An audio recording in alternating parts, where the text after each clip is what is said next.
pada pagi hari ini kita mau belajar dua hal, ya. Yang pertama tentang dari Mesir menuju ke Sion. Yang kedua kita akan belajar tentang dari dipanggil menuju ke penggenapan panggilan. Ya, tadi waktu saya masuk saya baca ini dikatakan building God's kingdom through our calling.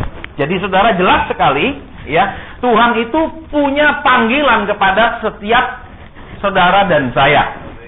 Tetapi saudara dan saya perhatikan, seringkali panggilan itu sekedar saudara dan saya bayangkan hanya sebagai orang kafir dipanggil untuk jadi Kristen.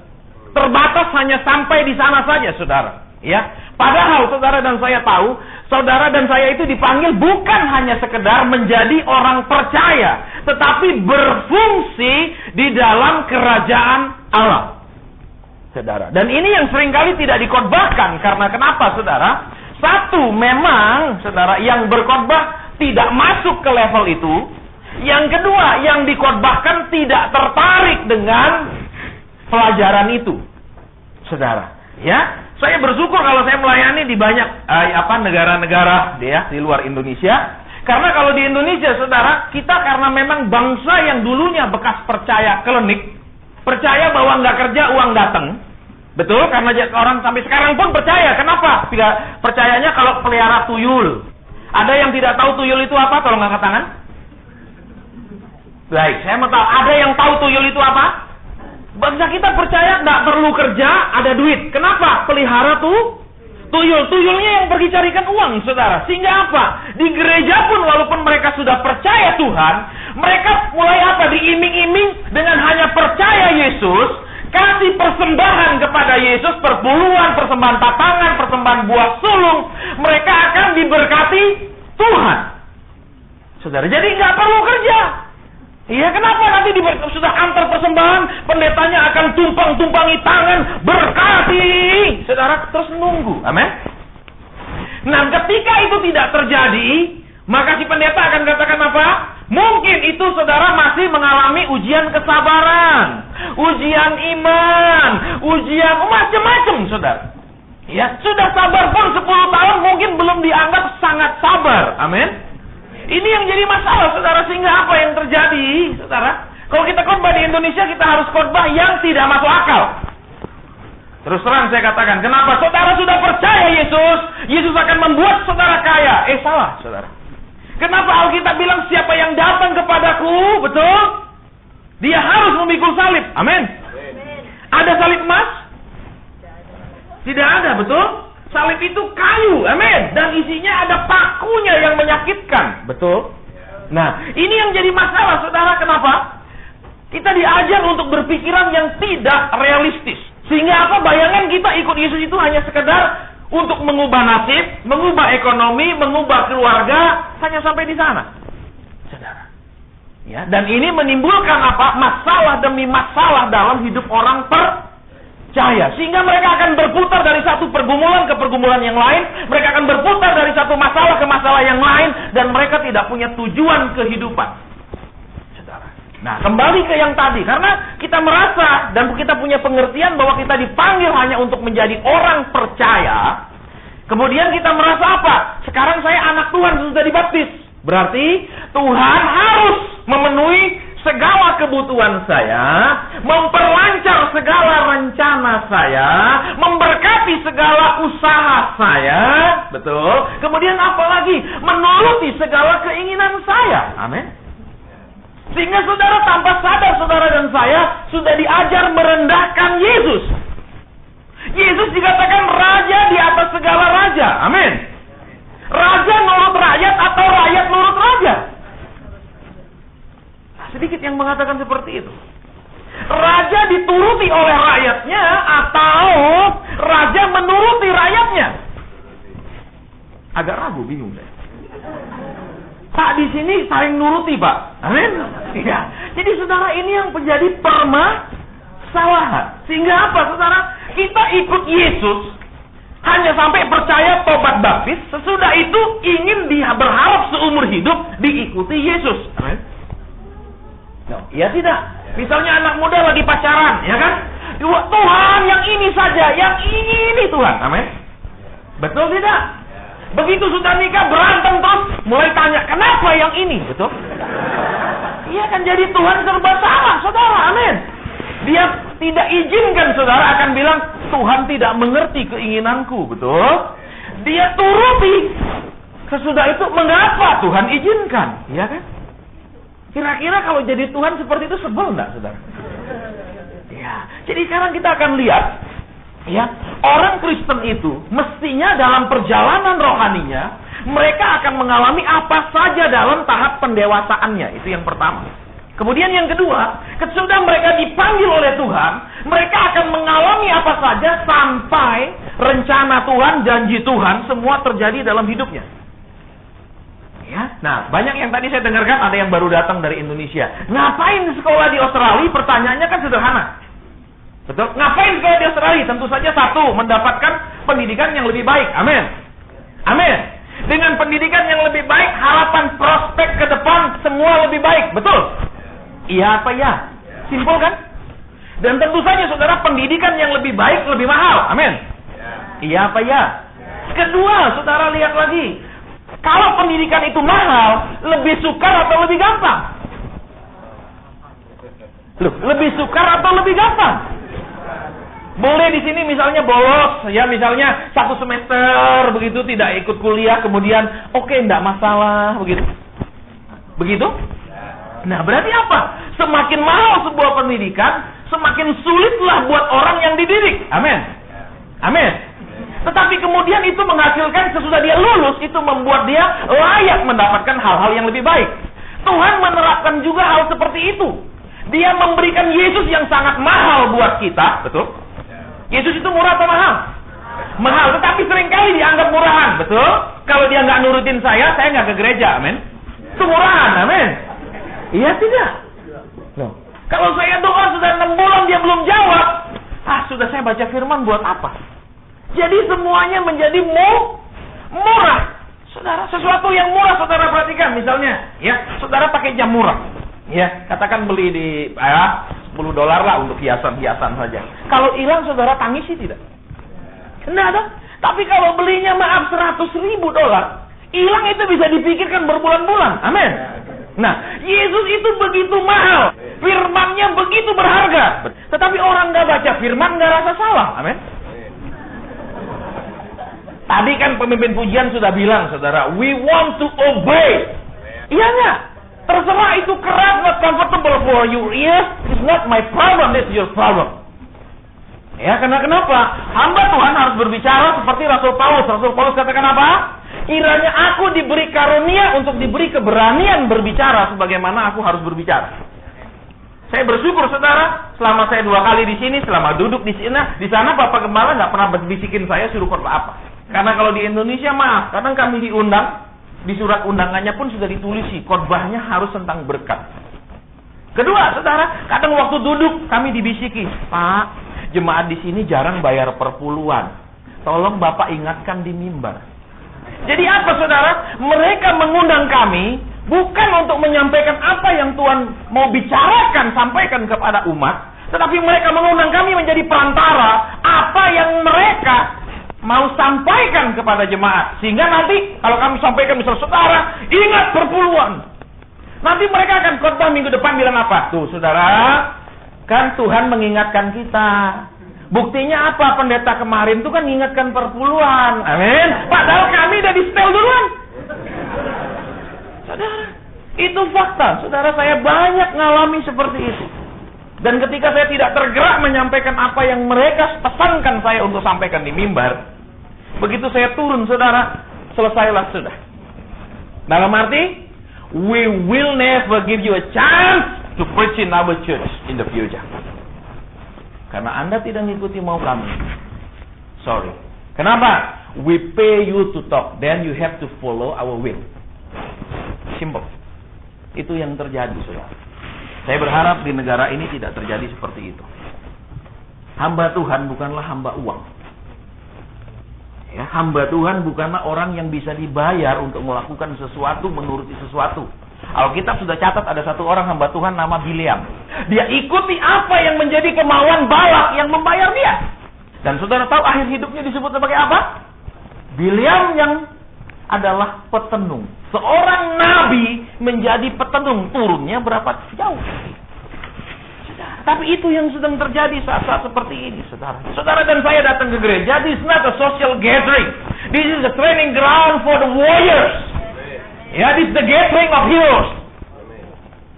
Saudara, bukan hanya sekedar, oh iya kita shake hand, hello, how are you? That's all. Selesai tak? Tidak, saudara, ini training ground. Ya, saudara perhatikan sepanjang sejarah gereja. Iya kan? Orang dibentuk oleh Tuhan untuk mengubah dunia. Amin. Bukan untuk merubah dirinya sendiri, dari miskin, dari kaya. Amin. Dari nggak punya rumah, dari tinggal di apartemen sewa, punya rumah mansion. Amin. Amin. Begitu?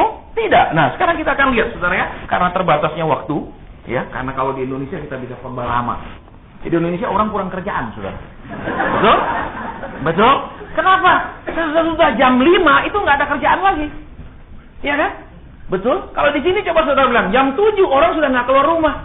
Kalau di Indonesia jam 7 baru mau keluar rumah. Ya, baru mau pergi cari makan ke mall, baru mau pergi shopping tuh jam 7. Tapi kalau di sini kan jam 7 udah pulang tidur. Amin, kecuali shopping night. Ya, itu bedanya. Kedua, saudara, di sana kan nggak banyak orang punya kerjaan yang pasti. Amin. Kenapa? Ya kelihatannya serba sibuk, saudara, termasuk di gereja. Banyak orang nggak punya kerjaan yang pasti, semua ngaku pendoa. Semua bilang saya pendoa, saya pendoa. Saudara, terus ditanya, saudara waktu doa dapat penglihatan apa? Saya nggak bisa lihat apa. Setiap saya doa saya hanya melihat gelap. Ya benar. Benar, setiap menjamkan mata saudara lihat gelap itu bukan penglihatan, itu alamiah. Amin. Amin. Jangan bangga terus bilang saya pendoa. Iya kan? Saudara, baik. Kita akan lihat sekarang kebenaran firman Tuhan dengan cepat. Ya, buka Alkitab bersama dengan saya. Cukup banyak anak muda, rupanya anak muda punya kumpulan tersendiri sebelah sana. Ya, rupanya ini memang sudah diatur demikian, Pak. Ya, anak muda sebelah sana sebagian, di sini yang senior-senior yang sudah menikah dan lain-lain. Apa namanya kan pepatah orang bule bilang, ya kan? Birds of the same way, apa? Ya, feathers will fly together. Ya, nggak mungkin burung bango sama burung gagak terbang barengan, kecuali mereka menderita penyakit buta warna. Jadi burung bango nggak bisa lihat warnanya si burung gagak, jadi bisa gabung, amin. Selama dia normal nggak mungkin gabung, betul? Betul? Iya, mungkin juga merasa yang tua bilang, lu sekia nggak ngerti apa-apa. Saudara yang sekia bilang, udah tua-tua bau tanah, nggak bisa lagi. Jadi nggak bisa duduk bareng kan? Ya, saudara harus ingat, ya, saudara dan saya yang masih muda itu tak akan dapat giliran menjadi tua, amin. Terus saudara yang masih muda pasti nggak pernah ngalami apa yang sudah dialami orang tua. Amin. Tapi orang tua sudah pernah ngalami yang dialami orang muda. Tapi bukan berarti orang tua pasti tahu apa yang anak muda bisa. Amin. Amin. Orang tua kadang tanya Facebook, bingung dia buku apa. Saudara, kalau anak muda tanya Facebook tahu. Betul, kalau orang tua kadang masih bingung. Amin. Terus coba lihat, kalau anak muda kasih handphone baru, langsung belajar 1 jam dia bisa semua. Amin. Orang tua kasih handphone baru, bingung. Kadang-kadang dianggap apa? Nih anak nyiksa gua kasih handphone. Ya, pencet sini salah, pencet situ kacau. Karena kenapa? Ketika kita semakin menua, saudara tahu, kita semakin sulit menerima sesuatu yang baru. Makanya Alkitab selalu bilang apa? Kita tidak menjadi menua, tapi menjadi dewasa. Ya, Alkitab tidak pernah pakai kata yang salah, saudara. Baik, buka Alkitab dengan cepat di dalam kitab Keluaran. Ya, Keluaran pasal kedua, ayat ke-23, saudara. Kita akan cepat sekali di sini, ya. Karena ini hanya pembukaannya, prolognya, sehingga kita akan masuk ke intinya. Iya. Keluaran pasal 2, ayat 23. Lama sesudah itu matilah Raja Mesir, tetapi orang Israel masih mengeluh karena perbudakan dan mereka berseru-seru, sehingga teriak mereka minta tolong karena perbudakan itu sampai kepada Allah. Allah mendengar mereka mengerang, lalu ia mengingat kepada perjanjiannya dengan Abraham, Ishak dan Yakub. Maka Allah melihat orang Israel itu dan Allah memperhatikan mereka. Baik, saudara dan saya akan perhatikan sekarang. Yang pertama, banyak orang Kristen hidup mereka seperti orang Israel yang di Mesir. Mereka keturunan Abraham. Mereka keturunan orang percaya. Mereka mewarisi janji-janji Abraham, Ishak dan Yakub. Tetapi kondisi mereka tidak ada di tempat, di dalam situasi yang Tuhan inginkan. Saudara perhatikan, ya, karena Yusuf memberikan mereka tanah Goshen, ya, Kemudian apa? Tanah ini adalah tanah yang sangat subur di Mesir. Sehingga mereka kemudian, saudara, sudah menetap berkembang biak luar biasa. Saudara, akibatnya apa? Raja Mesir takut, kita sudah tahu ceritanya. Kemudian mereka diperbudak. Nah, sekarang perhatikan masalahnya apa, saudara? Yang pertama, mereka kemudian ketika masalah mulai menjadi memburuk, mereka yang dulunya begitu diterima oleh Raja Mesir karena ada si Yusuf, sekarang raja yang menerima mereka mati, Yusufnya mati. Keluar raja-raja baru yang nggak peduli, yang nggak tahu nama hutang budi. Ya, makanya saudara-saudara, zaman sekarang sulit orang mengingat budi, saudara. Betul? Walaupun mungkin namanya budiman. Amin. Saya minta maaf kalau ada yang namanya budiman di sini. Ya, kenapa, saudara? Coba orang tua dari kecil ngurusi, betul? Dari kecil ngerawat, dari kecil segala sesuatu. Bahkan mungkin orang tuanya tidak berani beli pakaian. Untuk apa? Lebih baik anaknya yang beli pakaian baru daripada orang tuanya. Mungkin orang tua mau beli apa? Enggak, untuk anak saya. Begitu besar bisa cari duit, saudara. Maaf kata dipinjemin sedikit aja nggak bisa. Iya. Ini kadang-kadang apa, saudara? Memang dari zaman Alkitab, dari perjanjian lama, orang sudah nggak peduli tentang budi. Amin. Makanya orang Kristen harus orang-orang yang bisa membalas budi orang tua. Ada ayatnya. Jangan udah dikasih sekolah di sini, saudara udah merasa keren, betul? Udah bahasa Inggris terus, sehingga lupa bahasa Indonesia. Iya kan? Sehingga pulang Indonesia mulai bertanya, what did you say?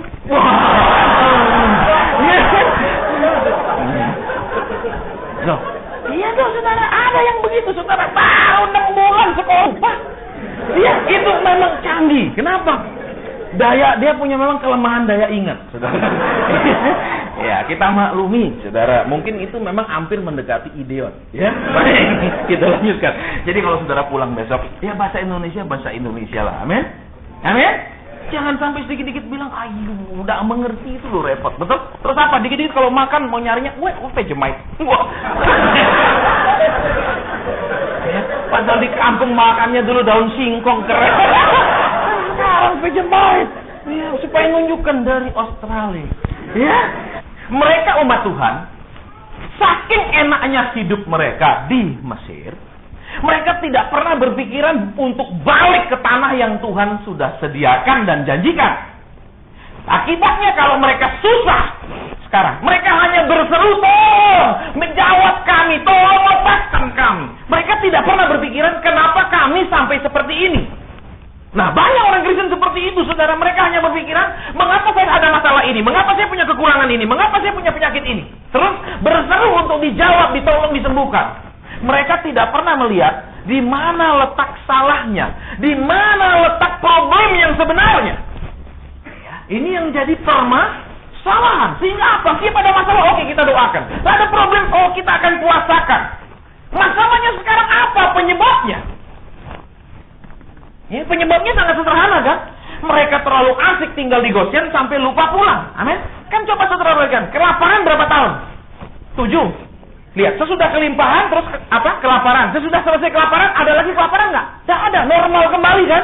Everything was back to normal. Tetapi perhatikan, mereka tidak pernah ingin balik. Nah, orang Kristen sama. Selama mereka hidup nyaman, selama mereka hidup tidak ada goncangan, mereka tidak pernah berpikiran apa rencana Tuhan dalam hidup saya, apa ketetapan Tuhan dalam hidup saya, apa panggilan Tuhan dalam hidup saya. Ini masalahnya. Panggilan itu bukan selalu berarti saudara harus jadi pendeta. Tolong perhatikan. Itu kesalahan yang fatal. Banyak orang bilang, saya terpanggil. Baru jadi apa? Pendeta. Salah. Terlalu banyak pendeta. Loh, betul, saudara, terlalu banyak pendeta. Akibatnya apa? Saudara, persaingan ketat. Loh iya loh, saudara. Kalau saudara buka satu jenis makanan, ya katakan punya restoran, cuma ada jenis itu di sini, nggak ada lain, nggak ada saingan. Amin. Tapi kalau jualannya sama semua, misalnya nasi goreng, di mana-mana nasi goreng, saingan banyak. Amin. Amin. Nah, itu yang menjadi permasalahan. Makanya kenapa perpecahan demi perpecahan terjadi, termasuk di Sydney, Australia, di mana-mana negara. Karena terlalu banyak orang menganggap panggilan itu mesti pendeta. Padahal saudara, panggilan di Alkitab terlalu banyak. Betul? Abraham tidak dipanggil jadi pendeta, walaupun dia bapak orang beriman, nginjili satu orang aja nggak pernah. Betul? Pernah dia nginjili orang? Pernah menangkan orang? Tidak pernah.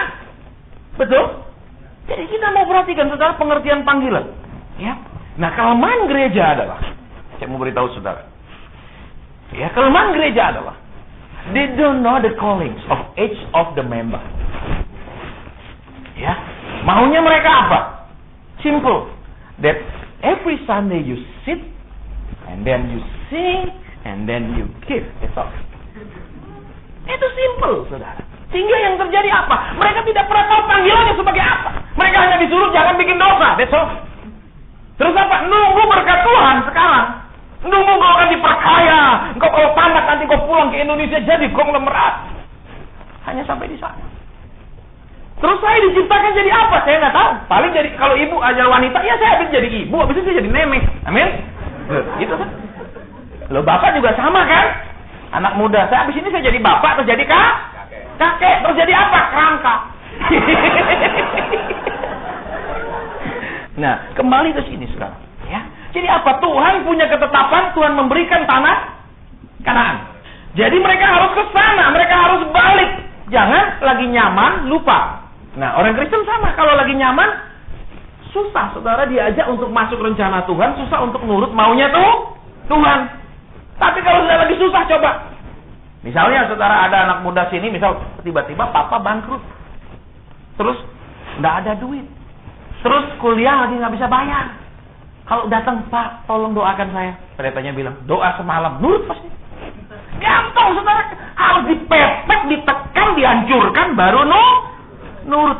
Tapi nurut yang seperti itu, coba saudara lihat. Kalau orang misalnya ada petinju bertanding sama Mike Tyson, dia lebih baik pura-pura KO dulu daripada hancur dulu. Benar, dia kan nggak mungkin menang, kan? Coba saudara bayangkan misalnya Elias Pikal lawan Mike Tyson, bisa bayangkan? Pasti waktu diperiksa, misalnya nanti foto, misalnya Elias Pikal diundang ke luar negeri lagi ganti paspor, pasti nggak dikenal. Kenapa? Mukanya kok beda? Betul? Habis dipermak Mike Tyson. Iya nggak, ini kesana kesini kan dia nggak jelas, betul? Jadi waktu misalnya diperiksa di imigrasi begitu turun dari pesawat, wih, terus paspor you use, ha? Dia nggak percaya. Bener? Ini nggak bener. Nggak, ini karena habis diproses sama Mike Tyson.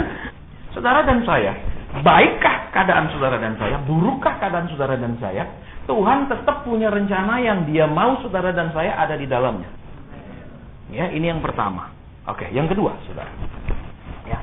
Kemudian Musa diutus oleh Tuhan untuk membawa mereka keluar. Waktu mereka dibawa keluar, mereka sangat bersukacita, mereka sangat bersorak-sorai. Amin. Sama seperti seorang pendeta kalau khotbah, saudara, anak-anak muda percaya masa depanmu cerah. Anak-anak muda percaya Tuhan akan angkat engkau melebihi orang-orang lain yang tidak beribadah. Pasti amin. Betul? Senang nggak? Ada yang bilang, wah nggak mau Pak, saya nggak kepingin diangkat tinggi-tinggi. Amin, saya ingin kalau bisa tetap miskin Pak. Kalau ada, maju aja, saya dorong. Jadi, yang kedua Tuhan membawa mereka keluar.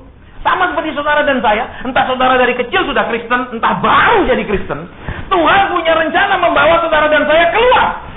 Jangan berpikiran kata tobat itu selalu artinya orang jadi Kristen, itu salah. Sehingga yang sudah jadi Kristen tidak perlu merasa bertobat.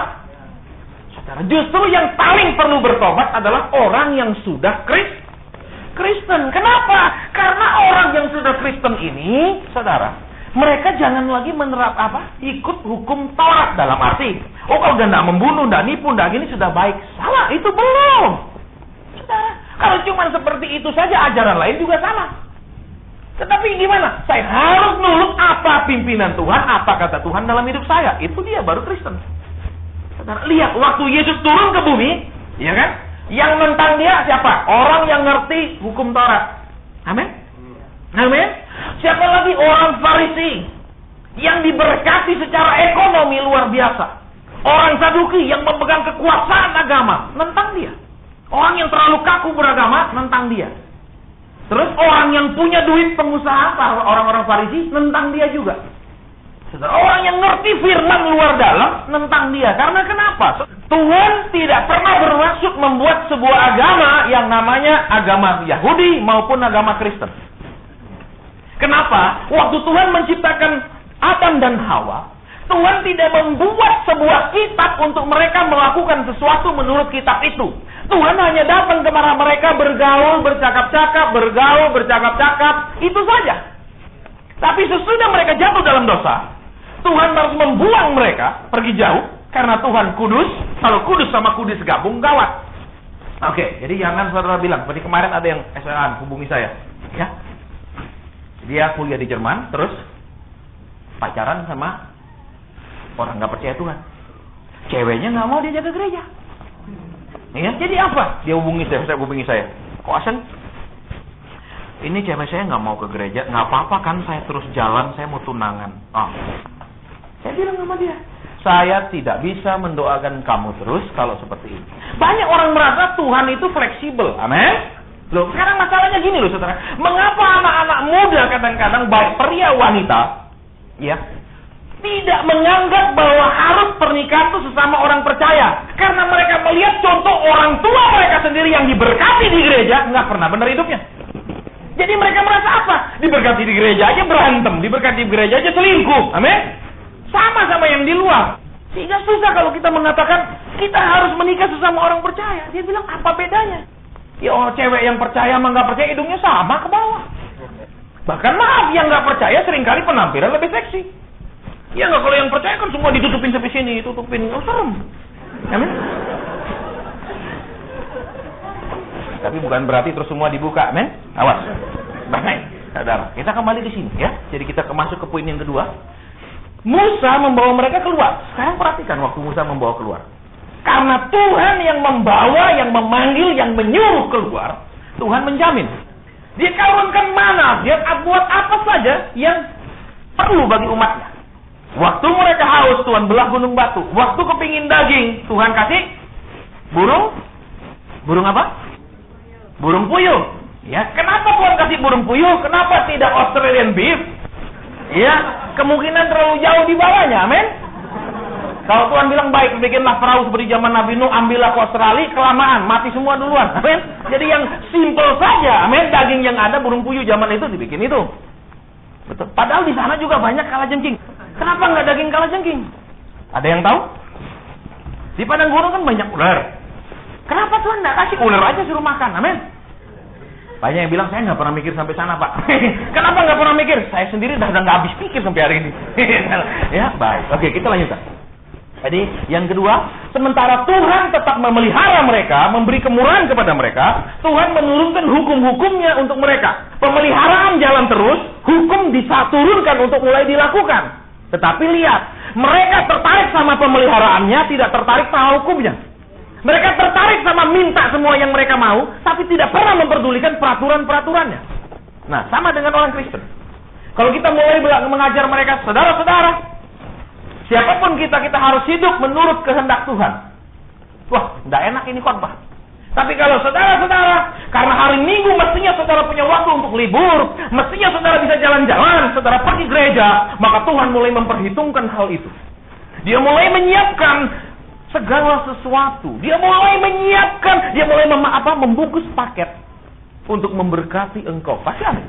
Kita sering merasa karena kita masih dipelihara, karena kita masih semuanya baik, kita nggak perlu pedulikan maunya Tuhan, perintahnya Tuhan, hukumnya Tuhan. Sehingga yang terjadi apa, saudara? Memang benar Tuhan membawa mereka keluar, tapi tidak pernah membawa mereka masuk. Betul? Keluar dari Mesir, tapi tidak pernah masuk ke. Banyak orang Kristen tetap Kristen. Sampai mati bahkan mereka akan dikuburkan secara Kristen. Anak lahir dinyanyikan. Sudah agak besar 1-2 bulan dibawa ke gereja, diserahkan, dinyanyikan. Amin. Waktu nikah dinyanyikan. Waktu sakit dinyanyikan. Waktu mati pun dinyanyikan. Nah, orang Kristen itu memang orang aneh, saudara. Semua nyanyi. Tuhan itu, dia membawa keluar, dia tanggung jawab. Tetapi selalu umat Tuhan itu di mana-mana sampai hari ini, senengnya cuma pemeliharaannya, pertolongannya, mujizatnya. Hukumnya, malas denger. Kenapa? Misalnya, ada bilang, misalnya, Pak, kita kan hidup di Australia. Terus, kalau di koran, pergi ke, itu, tempat jual-jual, kios-kios, tempat jual, majalah. Nggak apa-apa dong, Pak, lihat yang aneh-aneh. Betul? Misalnya ada anak muda bilang, kenapa? Loh, kita kan di Australia. Kalau kita nggak ngerti gitu-gitu kan dianggap katok, kampungan. Kita harus buktikan kita yang paling ngerti. Loh, ngapain? Betul? Halo? Terus misalnya akses internet kan gampang. Amin? Bisa free semuanya loh, saudara. Diam, anak-anak muda saya khawatir. Itu free, betul? Saudara bisa akses nggak bayar. Nggak perlu pakai PayPal, kartu kredit. Saudara bisa tonton itu puas-puas.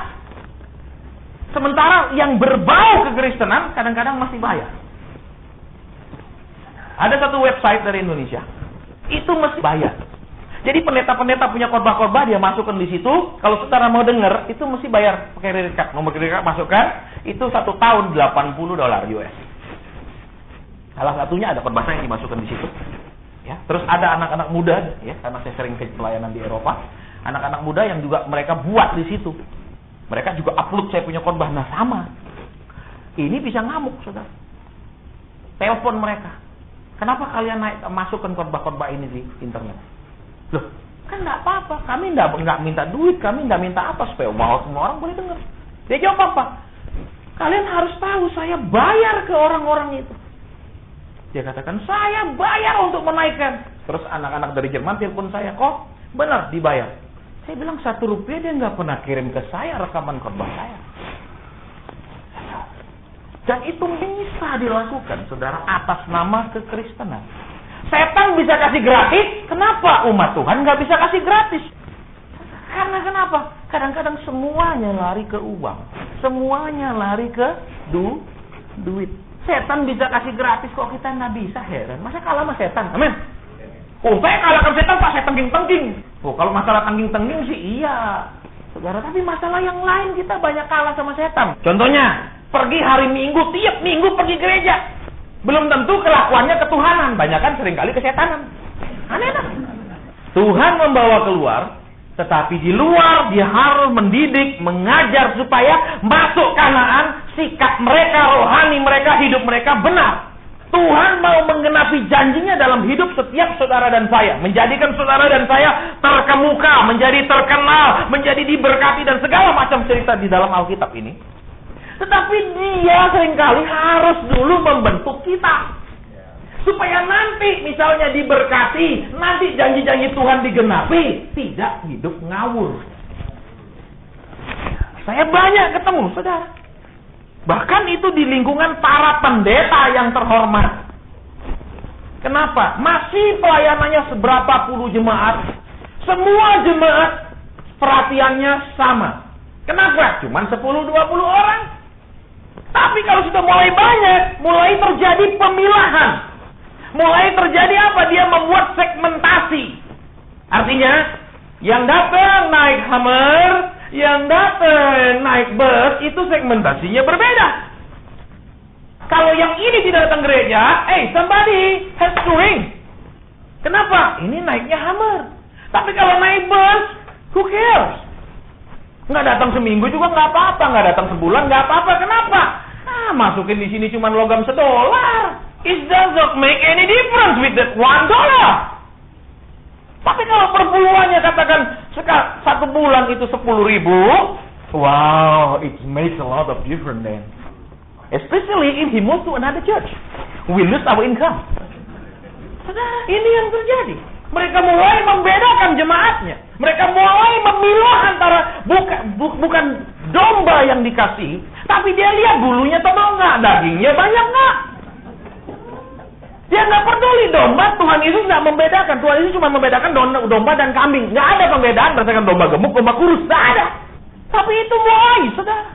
Tuhan mau menggenapi semua rencananya, janjinya dalam hidup saudara dan saya. Tetapi dia membutuhkan orang-orang yang rohaninya benar, karakternya benar. Saya banyak kenal orang yang maaf kata, secara pelayanan mereka sangat sukses. Saya tidak kenal mereka lewat saudara. Saya bukan berarti saya lihat, saya tahu ini pendeta terkenal karena sering lihat TV, no. Saya kenal mereka secara personal. Saya sering ngobrol sama mereka, kami sering makan bareng dan lain-lain. Ya, ternyata apa?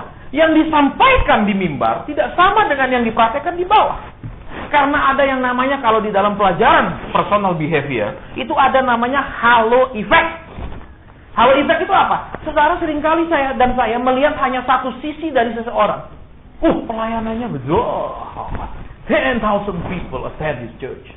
Dan successful preacher. Terus mulai tidak lihat belakangnya. Itu halo effect. Saudara hanya lihat satu sisi, nggak lihat sisi lainnya. Ya, saya ketemu, saya kenalan. Kenapa, saudara? Karena saya ingin tahu kenapa mereka bisa jadi begini. Pasti Tuhan berkenan sama mereka. Pasti Tuhan itu cinta mereka. Pasti mereka itu spesial. Tetapi ternyata begitu kenal, wow, there is no difference. Kenapa? Tricky. Banyak akal. Ya. Saudara, ada gereja yang maaf kata 1 tahun bisa punya cabang hampir 200 di Indonesia. Buka cabang bisa 200 dalam setahun. Bagaimana caranya? Gampang. Gereja lain dia suruh ganti pelang, gereja lain dia suruh ganti pelang. Langsung jadi milik dia. Jadi dia akan umumkan di pusat gerejanya, as a senior pastor, that kita harus bicara bahwa gereja kita tahun ini sudah mencapai 200 cabang. Tuhan memberkati kita, Tuhan bersama dengan kita, saudara-saudara, maka kita mengembang ke sana kemari. Tetapi dengan cara kita mengembang, kita gemboskan yang lain. Dan itu nggak benar. Tuhan punya pekerjaan, nggak bisa dirusak di sini, diperbaiki di sana, nggak bisa. Orang yang merusak nggak bisa memperbaiki, itu jelas. Ya, tapi itu dikerjakan mereka. Ya, kemudian apa? Mereka khotbah, saudara-saudara. Bulan ini saya menerima berkat sekian. Orang bilang, haleluya, Tuhan memberkati. Dicek berkat itu datang dari mana? Banyak datang dari intimidasi. Intimidasinya gimana?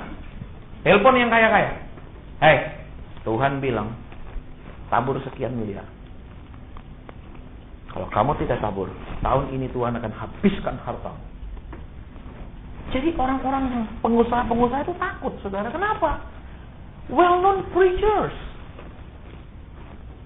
Nah, kalau orang udah terkenal ngomong, masa bukan dari Tuhan? Terus apa? Akhirnya kasih. Begitu kasih, dia bilang apa? Kita berdoa, Tuhan kirim. Now. Kenapa? Saya melihat sendiri bukti-bukti intimidasi.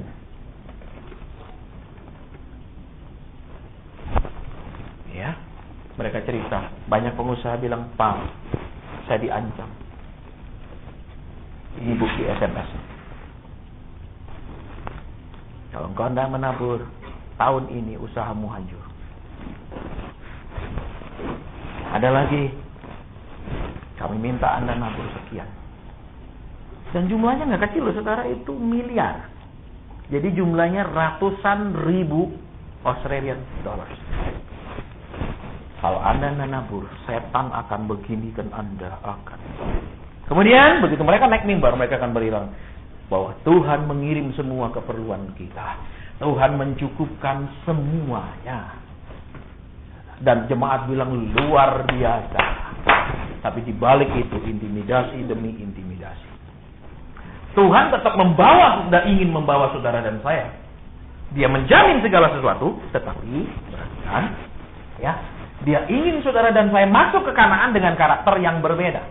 Dia ingin saudara dan saya masuk ke Kanaan, tempat yang dia janjikan, segala sesuatu yang dia sediakan di situ, dengan rohani yang berbeda. Ya, makanya kalau sekarang saudara dan saya banyak mengalami masalah, pergumulan, banyak kita nggak tercapai, banyak kebutuhan nggak ada dan segala macam, bukan setan yang buat. Tetapi kita seringkali tidak cepat beradaptasi untuk mengikuti kehendak Tuhan.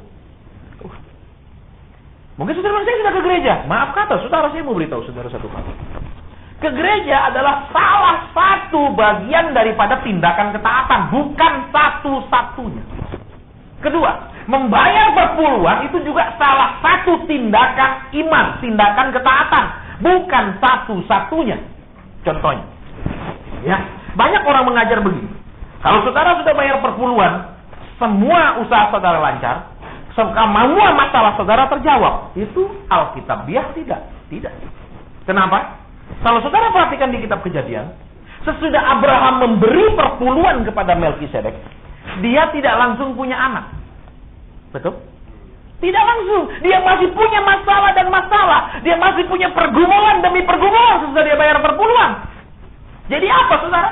Perpuluhan harus dimengerti dengan benar sebagai apa? Saudara pergi sekolah, terus bayar uang sekolah, itu membuat saudara layak boleh ikut ujian. Amin. Amin. Nah, pernah nggak gini? Karena saudara sudah bayar uang sekolah, saudara boleh tidak ujian tapi lulus. Bisa?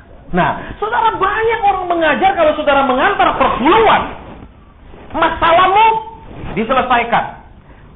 Toko misalnya ada usaha apa tambah diberkati. Itu salah.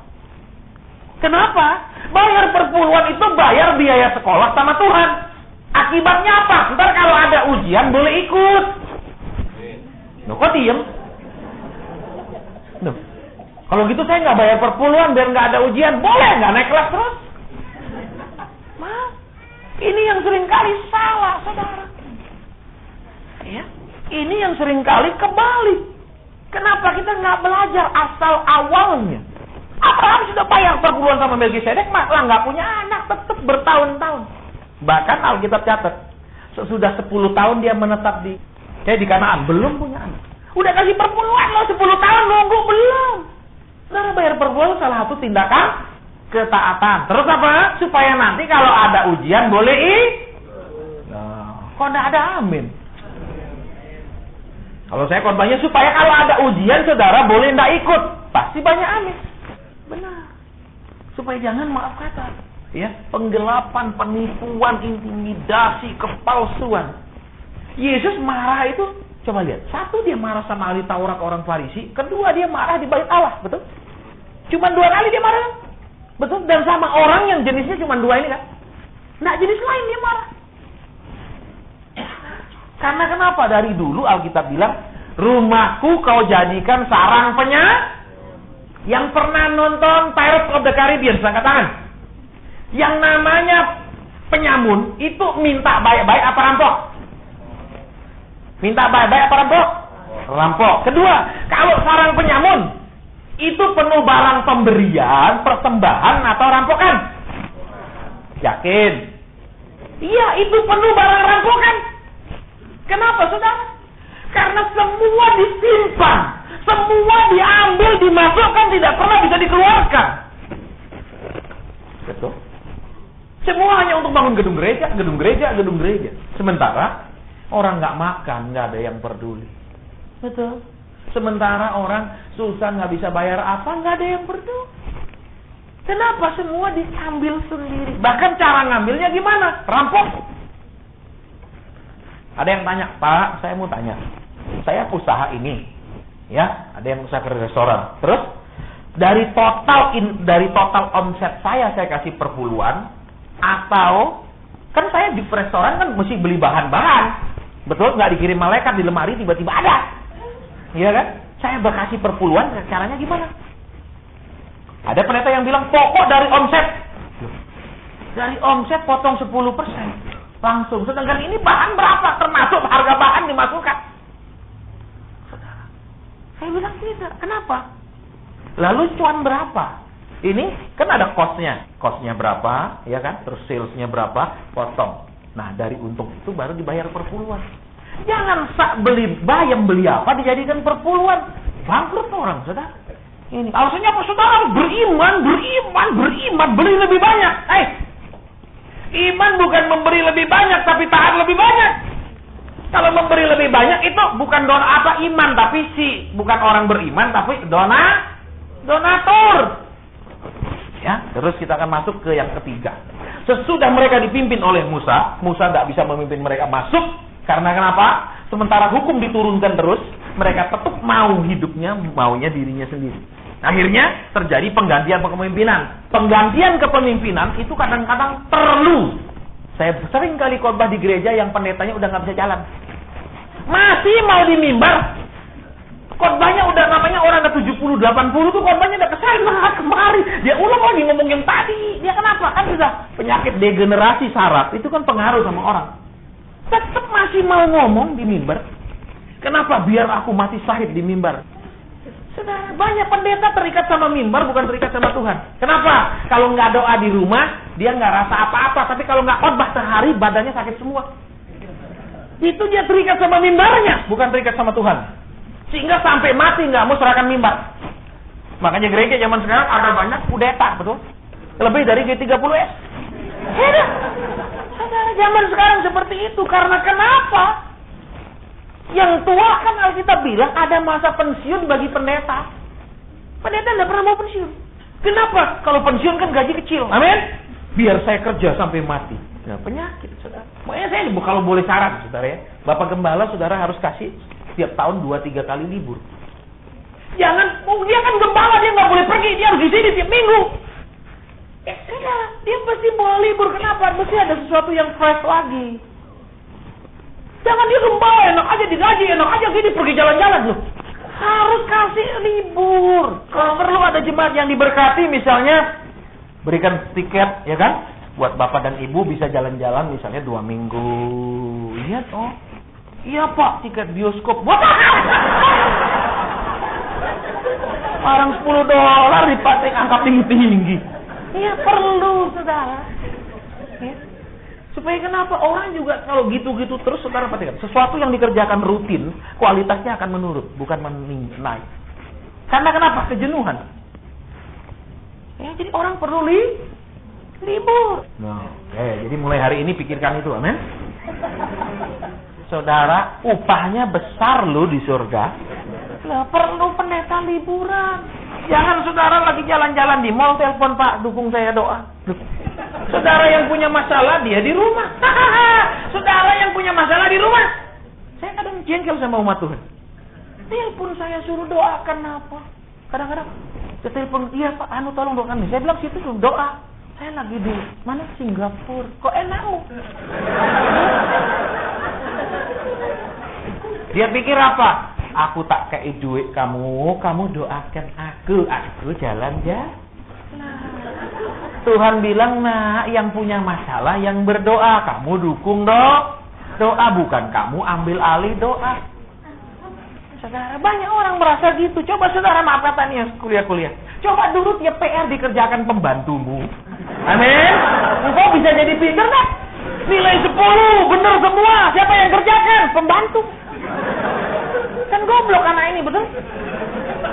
Sekarang pimpinan Yosua, kita akan cepat saudara supaya selesai ya. Saya akan lihat jam supaya saudara nggak datang pulang terlambat. Ya, memang sampai hari ini orang Kristen di seluruh dunia sedang bergumul buat melawan roh itu. Roh datang boleh telat, pulang nggak boleh telat. Amin ya. Itu harus ditengking siang dan malam, saudara. Ya, supaya Roh Kudus bebas bekerja. Oke, kan cepat sekali di sini. Sekarang Yosua memimpin mereka, saudara. Ya, kita akan lihat dengan cepat sekarang di kitab Yosua pasal 13. Judulnya saja, saudara. Firman Tuhan katakan judulnya daerah-daerah yang belum direbut. Sesudah mereka dipimpin oleh Yosua masuk ke tanah perjanjian, sesudah mereka mau hidup benar, mereka mau hidup nurut mau Tuhan, hidup dipimpin Tuhan. Lihat, masih banyak hal yang belum selesai dalam hidup mereka. Masih banyak pergumulan yang belum beres. Jadi jangan pikir gini, kalau saya ada pergumulan berarti saya belum taat. Kalau saya ada masalah berarti saya belum hidup benar. Salah. Kenapa? Mereka sudah taat dipimpin sampai masuk ke tanah perjanjian, dianggap layak sama Tuhan. Tapi lihat, banyak daerah yang belum direbut, banyak masih masalah, banyak masih pergumulan, banyak masih Sesudah itu apa? Yosua mati. Perhatikan. Tidak ada satu orang pendeta, tidak ada satu orang gembala, tidak ada satu orang nabi yang bisa membuat hidupmu nyaman seumur hidup. Ya, jadi jangan maaf kata memuja-muja hamba Tuhan. Ya, kalau kita perhatikan saudara secara psikologi, dari sejak zaman dulu manusia cenderung memuja yang kelihatan daripada yang tidak kelihatan. Kenapa? Dia ikut Yesus katanya, tapi bukan dia ikut pendeta. Itu karena kenapa? Memang dari zaman dulu orang maunya ikut yang kelihatan. Yosua mati, amin. Tetapi apa? Begitu Yosua mati, pergumulan mereka masih jalan terus. Masih ada, bukan berarti Yosua mati, pergumulannya juga selesai karena Yosua pahlawan. Mereka masih punya peperangan, punya pergumulan. Nah, sekarang saudara, kita akan lihat ke kitab Hakim-Hakim dengan cepat. Hakim-Hakim pasal 2 ayat ke-19 ya. Hakim-Hakim pasal 2 ayat ke-19. Saya lihat beberapa orang masih mencarinya, puji Tuhan. Ya, ada beberapa yang langsung di HP, saya nggak tahu itu SMS atau baca, saya nggak tahu. Memang lebih aman zaman sekarang, ya. Saudara, kenapa? Kita nggak tahu dia pencet lagi cari ayat atau apa, betul? Kecuali yang di sebelahnya. Sebelahnya pun bisa nggak tahu kalau dia pakai stiker yang anti spy. Betul nggak kelihatan sebenarnya. Kenapa kalau dilihat miring nggak kelihatan? Ya jangan merasa tertuduh, amin. Tapi kalau benar bertobat. Hakim-Hakim pasal 2 ayat 19. Tetapi apabila hakim itu mati, kembalilah mereka berlaku jahat, lebih jahat dari nenek moyang mereka, dengan mengikuti Allah lain, beribadah kepadanya dan sujud menyembah kepadanya. Dalam hal apapun mereka tidak berhenti dengan perbuatan dan kelakuan mereka yang tegar. Itu, lihat. Sesudah zaman Yosua, mereka masuk zaman hakim-hakim. Apa yang terjadi di zaman hakim-hakim? Mereka punya pemimpin dalam segala hal. Hakim ini akan memutuskan hal secara hukum. Hakim ini akan memimpin mereka dalam peperangan. Hakim ini yang menentukan pemerintahan dan segala macam. Banyak orang Kristen, sesudah mereka keluar dari kehidupan lama, mereka berjalan sama Tuhan masuk padang gurun, diproses di padang gurun. Ya, mereka kemudian masuk ke Kanaan, bisa menikmati beberapa janji Tuhan, tapi tidak semuanya karena masih banyak peperangan di dalamnya. Mereka kemudian apa? Mulai mencari-cari idola. Oh, pendeta anu saya idolakan. Di Indonesia begitu. Saudara. Ya, kalau pendeta Benihin datang, ibadahnya jam 6 sore, jam 12 siang orang sudah duduk rame-rame rebutan tempat. Bahkan kalau ada misalnya acara di Singapura, tinggal masukkan koran, orang-orang Kristen Indonesia akan balapan ke Singapura cari pendeta yang dia idolakan. Di zaman hakim-hakim, apa yang terjadi? Selama hakim itu hidup, mereka taat firman. Mereka bukan mentaati Tuhan punya firman, mereka mentaati perkataan si hakim. Ini Kristen anak-anak. Artinya apa? Harus dijaga siang malam. Kalau depan pendeta baik-baik, jauh dari pendeta macam-macam. Begitu hakimnya mati, rusaklah. Harus dijaga terus-menerus. Kalau nggak dijaga, nggak ada yang ngawasi, rusak. Coba saudara, kalau anak kita biarkan anak-anak kecil main-main, tidak ada satu dewasa menjaganya, bisa saling cakar, betul? Karena anak-anak, kan? Iya, kalau udah dewasa gini kan, biar 10 orang ngomong-ngomong, nggak mungkin saling cakar, kan? Nggak mungkin mesti ada satu orang tua mengawasinya. Sekarang lihat, ya. Di masa hakim-hakim, orang Israel tidak punya hubungan langsung dengan Tuhan. Orang Israel hanya punya satu figur hakim. Itulah yang dituruti, itulah yang dikatakan. Sehingga apa? Mereka tidak punya hukum tertulis di hati dan loh hati mereka. Mereka hanya dengar apa kata si pujaan mereka. Contoh, pendeta bilang puasa 20 hari, dia puasa. Begini dia ikuti, semua dia ikuti. Jadi saya tidak mengajarkan pemberontakan, tetapi saya mengajarkan satu keseimbangan. Kenapa? Ketika seorang pendeta, seorang hamba Tuhan, seorang yang melayani Tuhan, memiliki kekuasaan yang sangat besar dalam hidup seseorang, itu cenderung merusak. Ya, kenapa? Misal anak muda pacaran sama gereja lain, itu langsung di-cut sama pemimpinnya. Jangan, jodohmu dari gereja kita. Itu yang terjadi. Terus kalau mau pacaran, lapor dulu sama ketua komsel. Ketua komselnya nanti lihat, pacarmu dari mana? Gereja lain. Sorry, bukan dari Tuhan. Harus satu gereja. Sehingga apa, saudara? Nanti kasihan mereka. Tunggu kalau memang nggak ada di gerejanya, kan?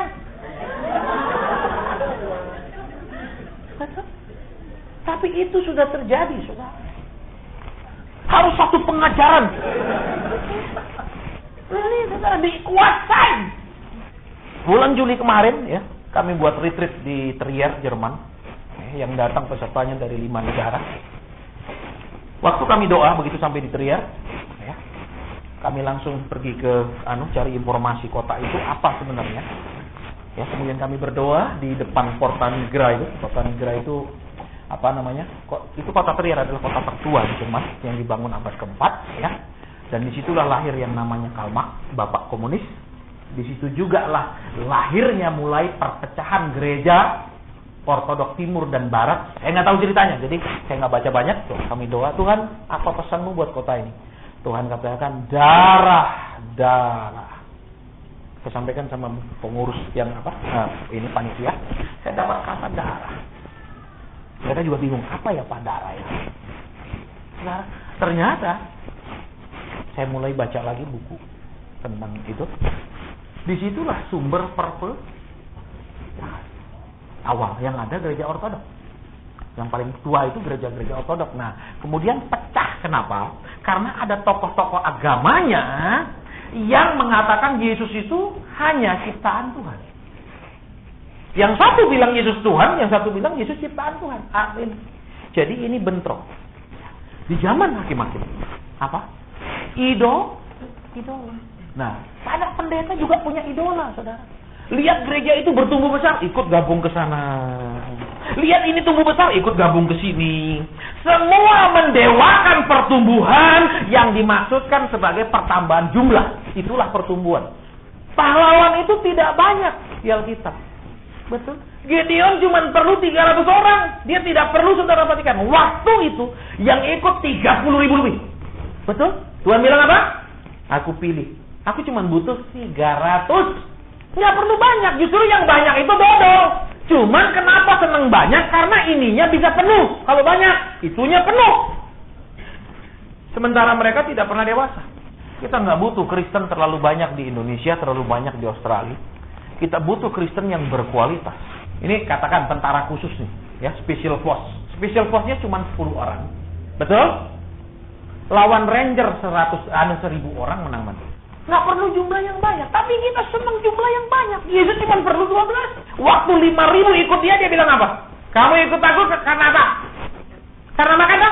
Dimarah-marahin. Dia nggak bilang keren, kemana-mana 5.000 ikut. Wah, bangga. Tidak. Banyak orang jadi hambanya Yesus saat ini, senangnya jumlah. Yesus nggak peduli jumlah, dia perlu kemurnian orang ikut dia. Masa lalu nggak murni, dia pulang. Tapi zaman sekarang beda. Pelayanan sama pekerjaan nggak bisa dibedakan. Kenapa? Pelayanan itu mesti berdasarkan panggilan. Panggilan itu panggilan jiwa. Duit ada atau enggak, panggilan jiwa. Jadi pekerjaan. Sebentar gua kerja, ada duitnya nggak? Zaman sekarang semua urusannya ke duit. Bahkan berapa tahun lalu, ya, kebetulan saya kenal dengan salah satu pengusahanya. Ya, dia dikasih tahu, Pak, kemarin saya dihubungi sejalan. Terus waktu itu kami pergi makan, dia bilang, Pak, dia tanya daerah sini kira-kira pengusahanya bagaimana?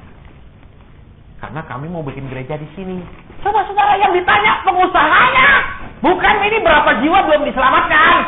Bukan pengusahanya berapa di sini, karena kami mau bikin di sini. Semua sekarang dihitung duit. Padahal Tuhan bilang apa? Uang akar segala kejahatan. Semua orang butuh duit. Sesudah mereka ini dipimpin hakim-hakim, hakimnya mati, mereka rusak. Berarti apa? Mereka rohaninya kanak-kanak. Harus diberitahu ini boleh, itu tidak boleh, ini boleh, ini tidak boleh, ini baik, ini tidak baik. Semua si hakim. Mereka tidak bisa menimbangnya sendiri. Terus apa? Harus dijaga siang malam. Kristen seperti itu. Betul, kalau dekat sama pendeta mau pergi gereja, sama istrinya gandeng. Sayangnya, perlihatkan kita pasangan yang mesra. Tapi begitu pulang nggak ada yang lihat, peduli amat, nggak ada yang tahu, aman? Kristen tuh banyak penuh kepalsuan. Banyak orang Kristen, ya, karena mereka Kristen kanak-kanak. Mereka Kristen di zaman hakim-hakim. Mereka berharap undang hamba Tuhan untuk bicara seperti yang mereka mau dengar. Saudara, the problem of the preachers nowadays is they have to choose whether they have to preach according to what put in their heart or what can be received by the assembly. Itu masalah. Jadi seperti apa? Kita jualan barang, yang orang mau beli atau enggak? Kalau enggak dia mau beli, kita enggak jual. Padahal Tuhan bilang ini yang harus disampaikan. Kenapa saudara? Karena tantangannya adalah ketika kita doa, Tuhan bilang sampaikan ini ke umatku. Tetapi umat kita tahu mereka tidak bisa terima. Jadi kita akan rubah sedikit, ya, twisted the message, we change a little. Supaya apa? Mereka bisa terima. Ini masalah. Makanya apa? Idealisme pelayanan selalu akan ditentang oleh materialisme pelayanan. Orang yang tetap mau ikut maunya Tuhan, suatu saat akan kekurangan uang. Suatu saat saja. Tetapi kalau dia terus ikut mau Tuhan, Tuhan bilang itu hambaku yang nurut mauku, layak promosi, layak terima lebih. Amin. Amin. Jadi Don't ever go to the church which please your ears. Simpel kan? Oh, kita dipuji-puji, kita diangkat-angkat. Nah, pergilah ke tempat di mana kalian dilatih jadi pahlawan.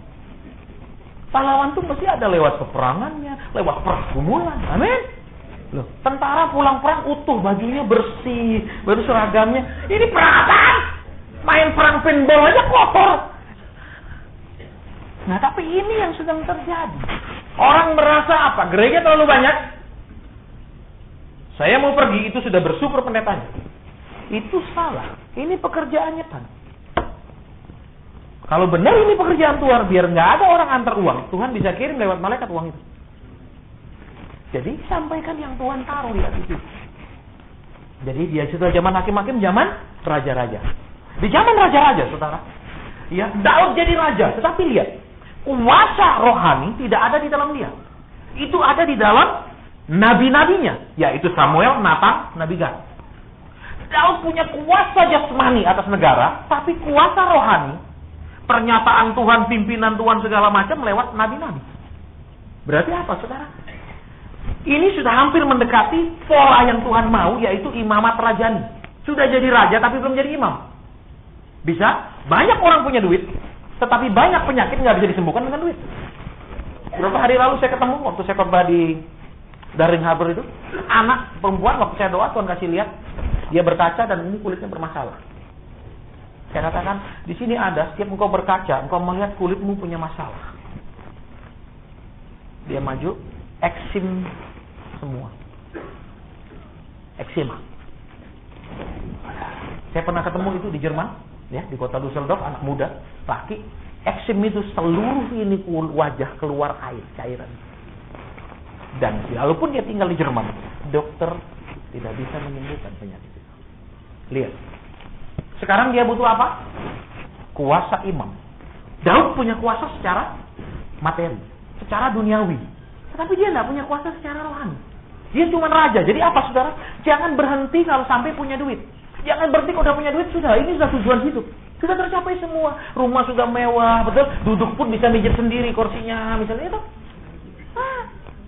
Tapi harus naik lagi sampai punya kuasa rohani. Makanya zamannya kemudian sudah raja-raja mulai masuk ke zaman Tuhan Yesus. Imam Matra, dia punya kuasa di bumi dan di surga. Dia punya kuasa kepada manusia, dia punya kuasa kepada orang jahat. Harus dua. Jangan bilang, oh sudah punya duit selesai. Salah. Apakah dua? Oh punya urapan juga selesai. Salah juga, punya perlu dua-dua, imam dan raja. Nggak boleh raja doang, imam doang. Karena kalau raja doang seperti Daud, lihat Batseba mandi. Langsung dong. Itu dia punya kuasa raja, tapi kuasa imamnya nggak ada. Sehingga lihat, wow. Saya percaya saudara zaman itu tidak ada binokular. Pasti dekat, amin. Dan saya percaya saudara, si Uria itu tidak tiba-tiba bikin makeshift bathing room. Ngerti saudara? Yang bisa dibongkar pasang. Betul? Itu pasti tempat mandi udah dari dulu ada, amin. Amin. Tapi Daud iseng-iseng jalan. Betul, ini kan memang cari gara-gara. Amin. Loh, saya mau tanya, apa itu tempat mandi sementara? Enggak dong, seperti kalau saudara pergi proyek, ada WC sementara yang bisa dipindah-pindah itu. Nah, itu dari dulu udah ada di situ, dan itu tempat mandi. Tapi Daud iseng-iseng jalan-jalannya tempat mandi. Nah, itu cari gara-gara, betul? Saudara, makanya jangan anak muda iseng-iseng misalnya, jalan-jalannya kemana, King Cross lah, mana, bahaya. Jangan coba-coba mengadu iman di situ. Saya mau pelayanan, Pak. Betul, pulang-pulang saya dilayani.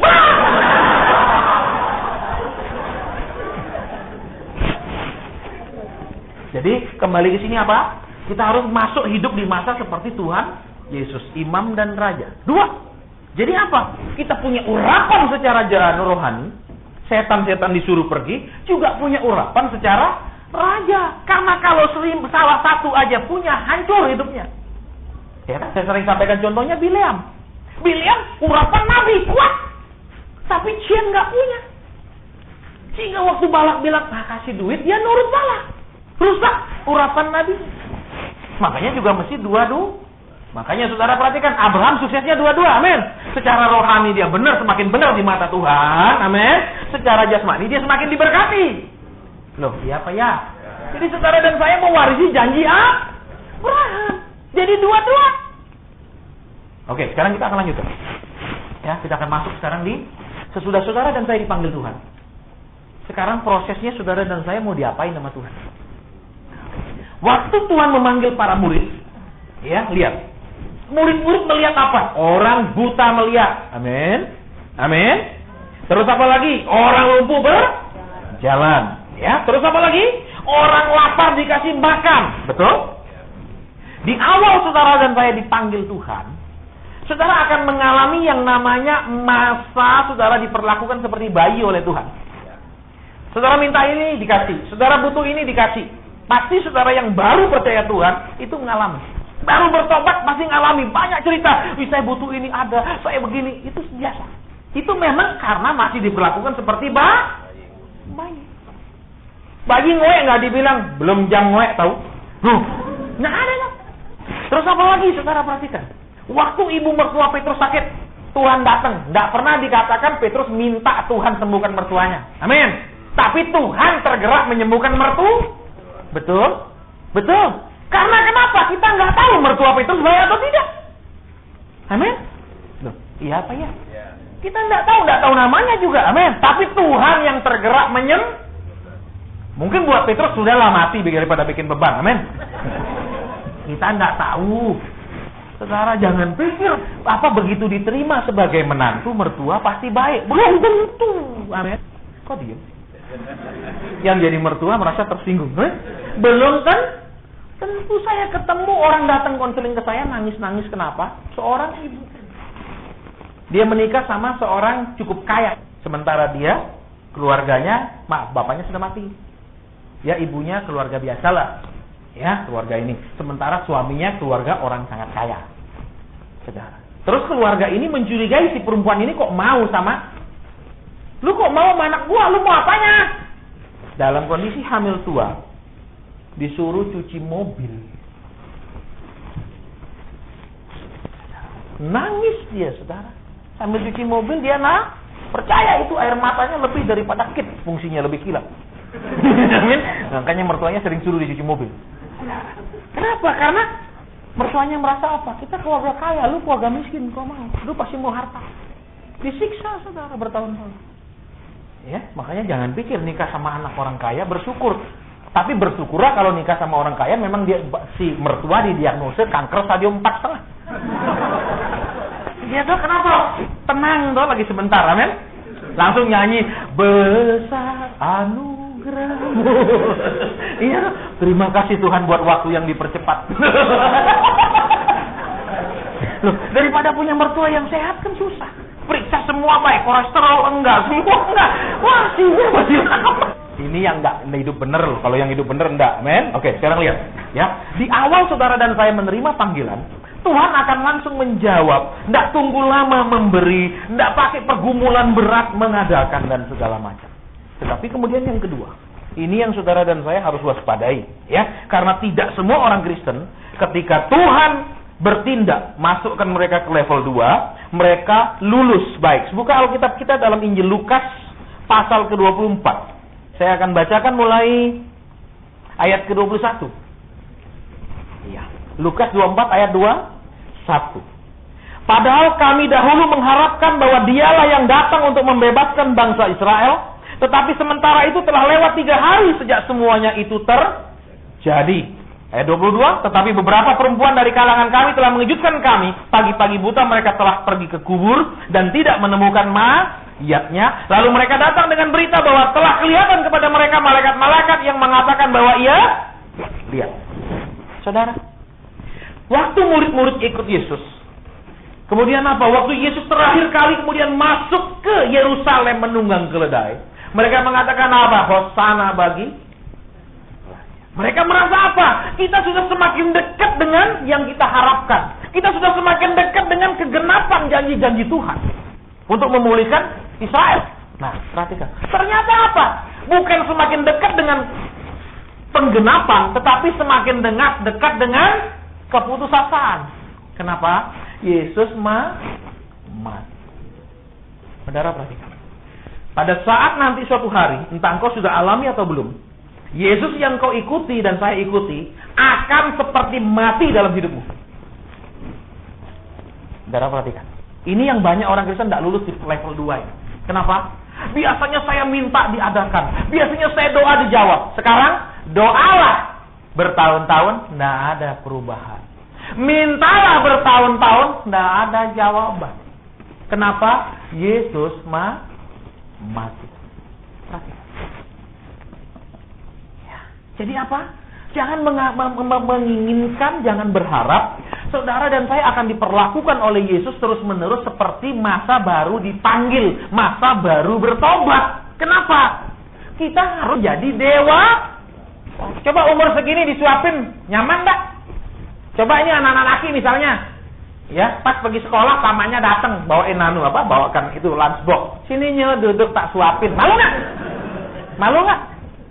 Ayo, pasti mama jangan gini, cewek jadi jauh sama saya, betul? Ya enggak, malu enggak? Nah, ya Tuhan akan memperlakukan saudara seperti itu. Atau coba cewek-cewek, coba udah kuliah di sini misalnya, ya kan pas mamanya ikut misalnya jagain, ya mau didandanin mamanya yang gini-giniin, malu. Amin, amin. Apalagi mamanya nggak bisa pas tuh dikasih gini dikit, ya kan nggak cantik jadinya. Ya, di level 2 ini apa? Di satu tahap nanti saudara akan mengalami apa? Dia seperti tidak peduli, seperti tidak mendengar, seperti tidak menjawab, seperti pokoknya dia mati. Banyak orang kemudian apa? Apa salah saya? Apa dosa saya? Kenapa seperti ini? Dan segala macam. 2 orang murid ini, saudara. 2 orang murid ini coba. Yesus matinya berapa lama? Berapa lama? 3 tahun? Cuman 3? Tapi lihat, murid-murid sudah begitu dia mati, sudah banyak yang langsung balik ke rumah masing-masing. Tidak banyak orang Kristen sanggup bertahan.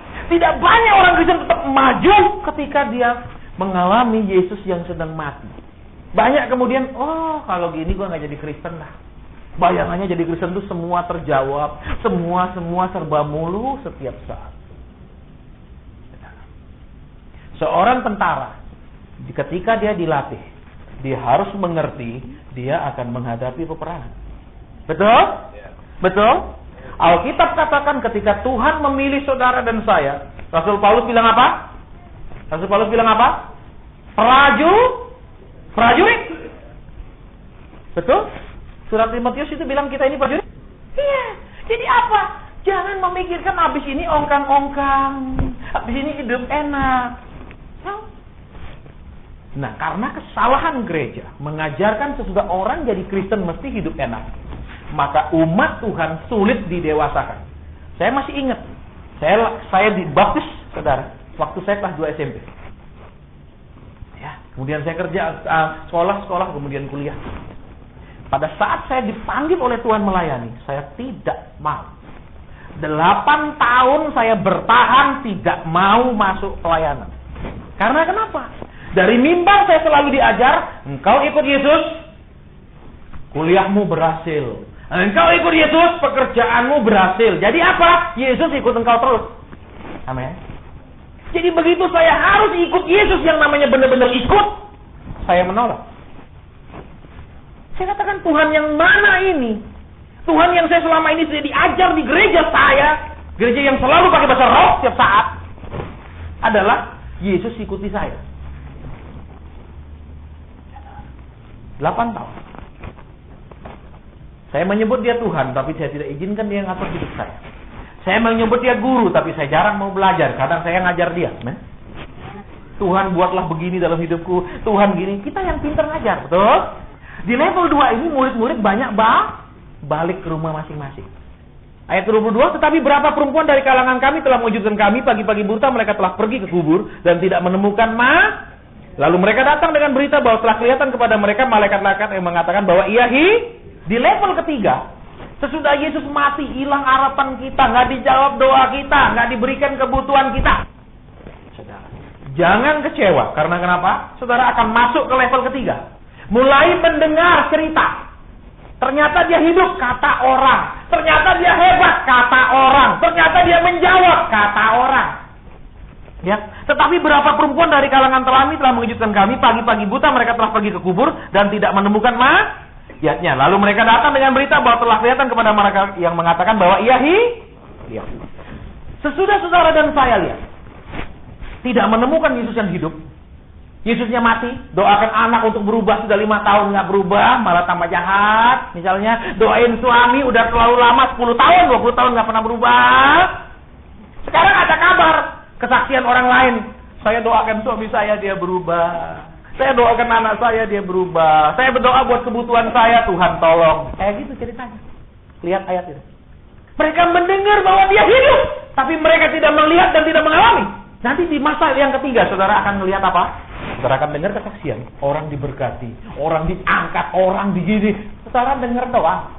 Itu level 3-nya. Gak apa-apa, kenapa? Sekarang Tuhan kasih dengar dulu. Amin. Seperti apa? Kalau sudah ada guntur dan badai, akan hujan. Dengar guntur badainya dulu. Amin. Kok diem? Saya kagum sama jemaat ini, saudara. Rupanya jemaat ini sudah siap pengangkatan. Amin. Jadi cerita tentang bahwa Tuhan akan menggenapi janji sudah nggak tertarik karena sudah mau pengangkatan. Amin. Sudah siap-siap diangkatkan, rapture. Amin. Bagus. Ya, bagus. Dia dapat banyak kesaksian. Dia banyak dengar dari sini, benar dibuktikan oleh perempuan-perempuan itu. Orang banyak membuktikan Tuhan hebat. Orang banyak membuktikan Tuhan menjawab, mengangkat, membela, menyembuhkan dan segala macam. Tapi di level 3, saudara dan saya hanya sebagai pendengarnya saja. Jangan pahit hati kalau mendengar hal-hal seperti itu. Kenapa? Gilirannya segera tiba. Baik, kita lanjutkan. Sesudah level 3, saudara, kita akan masuk ke level 4. Yuk, kita akan cepat sekali ya, supaya saya nggak sudah jam 12 lebih ya. Saya lihat mungkin ada yang gelisah, saya tidak tahu. Oke, karena telah makan punya sakit emah kronis ya, sehingga gelisah. Oke. Yohanes pasal 21. Ayat ke-1 dan 2. Sudah ketemu? Sudah ketemu? Yohanes 21 ayat 1 dan 2. Sudah? Kemudian Yesus menampakkan diri lagi kepada murid-muridnya di pantai danau Tiberias dan ia menampakkan diri sebagai berikut. Di pantai itu berkumpul Simon Petrus, Thomas yang disebut Didimus, Nathanael dari Kana yang di Galilea, dan anak-anak Zebedius dan 2 muridnya yang lain. Sampai sana saja toh. Ya, sekarang kita akan lihat. Waktu mereka mendengar Yesus bangkit, sekarang yang terjadi apa? Di masa kebangkitannya, Yesus beberapa kali menampakkan diri. Waktu mereka kumpul, menampakkan diri. Waktu mereka kumpul, menampakkan diri. Tetapi tidak selalu menampakkan diri. Nah, di level ini, saudara, tolong perhatikan. Level 4. Ya, saudara dan saya apa? Kadang kita waktu doa rasa hadirat Tuhan. Kadang enggak. Kadang kita mohon sesuatu, dijawab. Kadang tidak. Jadi tidak selalu. Saudara perhatikan. Ini tidak selalu. Jadi kembali ke level 4. Saudara perhatikan. Akibatnya apa, saudara, level 4? Karena kadang kita doa dia datang, kadang kita minta dia jawab, kadang juga tidak. Ayat 1 dan 2 katakan apa? Coba lihat ayat 2-nya. Di pantai itu berkumpul Simon Petrus, Thomas yang disebut Didimus, Nathanael, anak-anak Zebedius, dan 2 orang muridnya yang lihat. Nathanael tidak pernah jadi nelayan. Amin. Karena tinggal di Kana. Kana itu dataran tinggi kalau saudara pergi Israel. Ya, tidak pernah jadi nelayan. Saudara perhatikan. Ya, yang jadi nelayan kan cuma 4 orang nih. Betul? 4 orang doang, muridnya yang lain bukan nelayan. Tetapi karena Tuhan datang kadang enggak, kadang datang kadang enggak, mereka ikut si Petrus sekarang.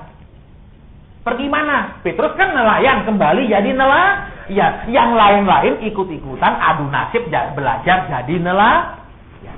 Saudara perhatikan. Di level ini banyak orang Kristen kemudian mencari-cari gereja, mencari-cari pendeta, mencari-cari siapa yang bisa dia ikuti. Halo? Ini kesalahan. Kenapa? Lihat. Petrus waktu pergi jadi nelayan ini karena Tuhan suruh atau memang karena udah stres, nggak ada kerjaan? Karena Tuhannya kadang datang, kadang enggak kan. Udah gue buang istilahnya killing time, betul. Terus dia pergi mancing lagi. Yang lain, ayo dah daripada kita nganggur, kita sama-sama ikut mancing. Mungkin di sana Nathanael diajar. Nathanael sini, cara mancingnya gini, umpannya dijepitnya gini. Betul, kalau pakai umpan udang, jepitnya harus sama kailnya sejajar. Betul. Sementara harus belajar kalau mancing nggak bisa sembarang pasang gitu, nggak bisa. Kenapa? Ikan bisa umpannya hilang, ikannya nggak dapat. Nggak ada caranya mancing itu. Betul. Cara taruhkan umpan itu kan masih ada dimasukkan supaya nggak mudah lepas apa itu ada. Nah, lihat.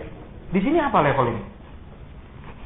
Saudara, mereka kemudian apa? Ikuti si Petrus. Sedangkan Petrus ini kenapa dia kembali jadi nelayan? Lihat. Karena kan Tuhan tidak senantiasa bersama dia. Walaupun sudah bangkit, walaupun menunjukkan ini aku ada, tapi kan tidak setiap hari. Sehingga dia pergi kerja yang lain. Ya. Kemudian yang terjadi, Tuhan nampakkan diri lah. Oke, kita lanjutkan supaya cepat. Sekarang kita lihat ke pasal Kisah Rasul, saudara. Pasal 1 ayat 4. Pada suatu hari ketika ia makan dan bersama-sama dengan mereka, ia melarang mereka meninggalkan Yerusalem dan menyuruh mereka tinggal di situ menantikan janji Bapa yang demikian katanya. Telah kamu dengar daripadaku sebab Yohanes membaptis dengan air, tetapi tidak lama lagi kamu akan dibaptis dengan Roh. Lihat. Di masa mereka mencari-cari idola, mencari-cari panutan, mencari teladan karena mereka sendiri tidak benar-benar hidup selalu dengan bersama Yesus. Ya. Mereka akan naik ke masa nunggu. Tuhan bilang, apa tadi ayatnya? Ya, ia melarang mereka meninggalkan Yerusalem, menyuruh mereka tinggal di situ menantikan janji Bapa. Jadi apa? Menunggu. Saudara perhatikan. Sesudah saudara percaya, tetap bermaju walaupun tidak dijawab, tetap beribadah walaupun tidak ada perubahan, tetap berseru walaupun saudara lihat tidak ada sesuatu Tuhan lakukan dalam hidup saudara. Saudara akan masuk ke level yang terus naik ini. Ya, baik, kita akan teruskan. Apa di situ yang terjadi? Tuhan bilang apa kepada mereka?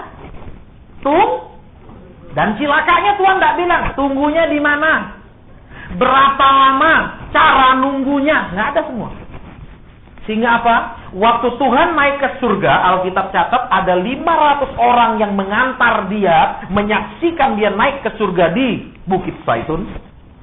Waktu Pantekosta hanya 120 orang. Ternyata nunggu 10 hari itu sudah setengah mati.